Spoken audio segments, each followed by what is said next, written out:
Voilà la scène. D'Hermitage dans la Drôme. Aïe, aïe, aïe. De nouvelles images viennent de nous parvenir de ces... Voilà la scène vue sous un autre angle. Alors les faits maintenant. Qui sont ces agresseurs? Il y a des éléments nouveaux. Et la foule est-elle filtrée lors de ces déplacements? Comment est-ce que ça se passe exactement? Voici les indispensables avec Jennifer. Bonsoir Jennifer. Bonsoir David, bonsoir à tous. Alors, d'abord, retour sur les circonstances précises. Emmanuel Macron quittait le lycée hôtelier de Tain-l'Hermitage aux alentours de 13h40. Il était dans sa voiture pour aller déjeuner dans un restaurant en terrasse et a interrompu son cortège pour aller saluer des badauds qui l'acclamaient. On le voit en bras de chemise à courir vers Oh là eux. là. Et c'est là que l'une des personnes présentes a asséné une gifle au président de la République. Alors regardez cette gifle. On voit le président échanger brièvement avec un homme au t-shirt kaki qui saisit son avant-bras et lui porte ensuite un coup sur la joue. Et voilà ce que l'agresseur a crié.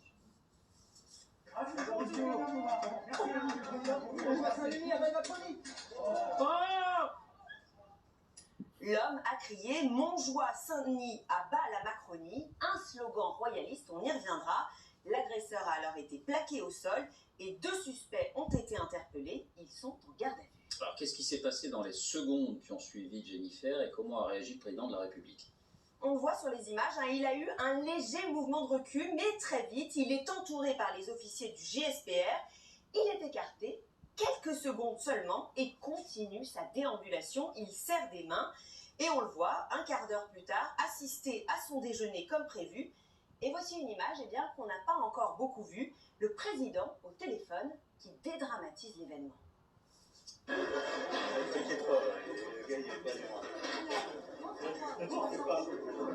Ça va, salut, salut. Aïe, aïe, aïe. De son côté, l'Élysée affirme que c'est le risque de ce genre de déambulation et évoque une tentative de gifle comme pour dédramatiser l'événement. Alors, que sait-on précisément sur cet homme qui a giflé ou tenté de gifler le président? Alors en fait, ils sont 2, on connaît leur identité. Damien Tarret qui a asséné la gifle et Arthur Champion qui l'accompagnait. Tous les 2 sont nés en 1992, ils ont 28 ans, sont originaires de Saint-Vallier dans la Drôme, inconnus des services de renseignement et sont présentés comme des gilets jaunes. Ils ont visiblement participé d'ailleurs à un rassemblement non déclaré qui a eu lieu plus tôt, une manifestation de 25 personnes à Valence qui réunissait des agriculteurs, des gilets jaunes et des militants d'ultra-gauche. Et voilà des photos de Damien Tarret. Il participe à un groupe d'arts martiaux et pose donc souvent en costume de chevalier avec une épée sur ses photos. Alors, il est question d'ultra-gauche, mais ce slogan, vous disiez qu'il était royaliste. Oui, ce cri-da, Montjoie-Saint-Denis, apparaît durant les 11e et 12e siècles sous la dynastie capétienne. Il est en usage notamment à la bataille de Bouvines. Pour les rois capétiens, ce cri de guerre permet de bénéficier d'une protection avant la bataille. C'est aussi la réplique de Godefroy de Montmirail dans Les Visiteurs. Ce slogan ferait donc référence à une petite mouvance d'extrême droite, mais les spécialistes restent très prudents. Est-ce de la dérision ou une authentique affiliation politique et idéologique? Il est beaucoup trop tôt pour trancher. Alors un point sur la sécurité, la manière dont ça se passe dans ces circonstances. Est-ce que la foule qui vient tenter de parler au président de la République est filtrée? Non, elle ne l'est pas, et c'est presque une volonté politique d'Emmanuel Macron qui veut démontrer qu'il peut déambuler librement. En revanche, il y a évidemment de la sécurité autour du président. Premier cercle, Emmanuel Macron est entouré par le GSPR, des policiers et des gendarmes, avec souvent, comme par exemple lors de ce déplacement, des officiers armés autour de lui, souvent en triangle, dans le but de ne laisser aucun angle mort. Le président a aussi toujours une épaule, c'est-à-dire un policier ou un gendarme à l'épaule, prêt à riposter.